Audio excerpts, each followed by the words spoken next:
Assalamualaikum warahmatullahi wabarakatuh. Selamat pagi, perkenalkan nama saya Kevin Nathan Octavius dari kelas 12 MIPA 2 absen 16. Pada kesempatan kali ini, saya akan menyampaikan ujian praktek tentang teks ceramah yang berjudul tentang Omikron atau virus corona varian Omikron.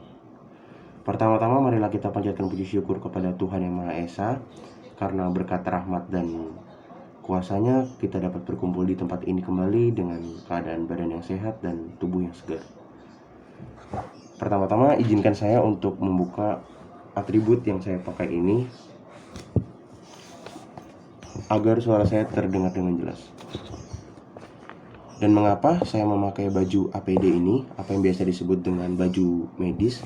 Karena saya sangat menghargai bagaimana perjuangan para perawat dan para dokter di Wisma Atlet dan di rumah sakit lain yang saat ini sedang menghadapi berbagai macam virus corona yang sedang menyerang negara kita, terutama di Jakarta.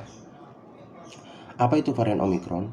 Varian Omikron adalah varian virus yang sebenarnya sama saja dengan virus sebelumnya, cuma Omikron ini memiliki risiko penularan yang lebih tinggi. Contohnya, ketika kita berhadapan dengan tidak memakai masker atau mengobrol seperti ini, berhadapan-hadapan dengan teman tidak memakai masker sama sekali, itu dapat menyebar dengan cepat. Dan mengapa virus Omikron ini wajib diwaspadai? Pertama, karena virus ini bisa menyebar dengan cepat kepada anak-anak, lansia, dan orang-orang lain, terutama yang daya tahan tubuhnya yang tidak sehat. Makanya mengapa kita setiap hari harus mengonsumsi vitamin, meminum minuman yang sehat, makanan yang sehat, bergizi, dan sebagai macamnya itu untuk menjaga kekebalan tubuh kita agar tetap fit, agar kita tidak pernah tahu ya kalau teman kita di depan yang saat ini kita ngobrol itu Omikron atau tidak. Maka dari itu kita harus selalu menjaga dan melindungi diri kita sendiri dengan cara itu, minum vitamin, makan sayur, istirahat yang cukup, dan lain-lain. Olahraga juga perlu. Dan kita tuh pada saat ini harus juga selalu mencuci tangan, memakai masker kemana-mana, dan jangan menyepelekan untuk tidak memakai masker. Karena masker tuh salah satu alat untuk melindungi kita dari Omikron, walaupun itu tidak full ya. Tetapi Omikron itu kan bisa menular melewat pernafasan dan omongan dan droplet ataupun ludah ya. Jadi memakai masker itu bisa sangat sekali menanggulangi risiko tertularnya Omikron. Ya, dan gejala-gejala Omikron ini tidak terlalu berat ya, terutama seperti flu biasa, batuk, demam, bahkan kadang tanpa gejala gitu. Kadang ada yang tanpa gejala tiba-tiba ketika di PCR, di swab gitu, dia muncul virus Omikron, dan sehingga tingkat perawatan di rumah sakit itu lebih rendah dibanding varian Delta yang lalu. Walaupun risikonya tetap ada, risiko kematiannya itu tetap ada, tapi rendah, tidak seperti yang Delta kemarin. Dan bagaimana cara kita untuk mencegah terjadinya penyebaran virus Omikron ini? Dan pertama kita bisa menggunakan masker. Masker ini atau masker yang saya pakai KN95 seperti ini adalah masker terbaik untuk mencegah terjadinya penularan, karena memiliki lapisan yang sangat tebal dan juga banyak gitu. Dan masker ini biasa digunakan oleh para medis. Dan yang kedua, kita bisa mencuci tangan.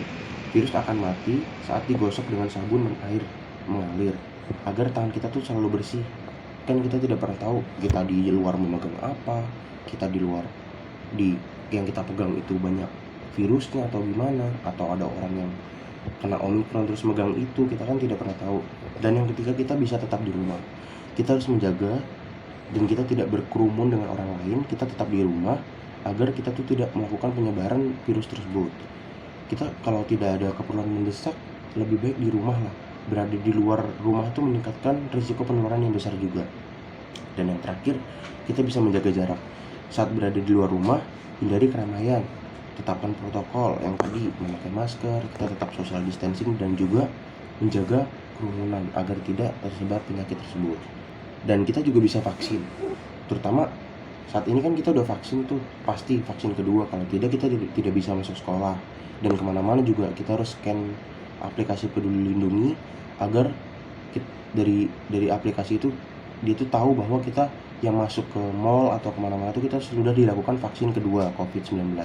Karena vaksin itu sangat berpengaruh agar tubuh kita memiliki imun dan kekebalan yang kuat, agar terhindar dari penyakit tersebut. Inti dari pembicaraan tersebut, Kita harus tetap menjaga protokol kesehatan, tetap menjaga imun, istirahat cukup, dan menjaga kesehatan. Sekian teks ceramah dari saya. Mohon maaf bila ada kesalahan kata-kata. Wassalamualaikum warahmatullahi wabarakatuh. Terima kasih.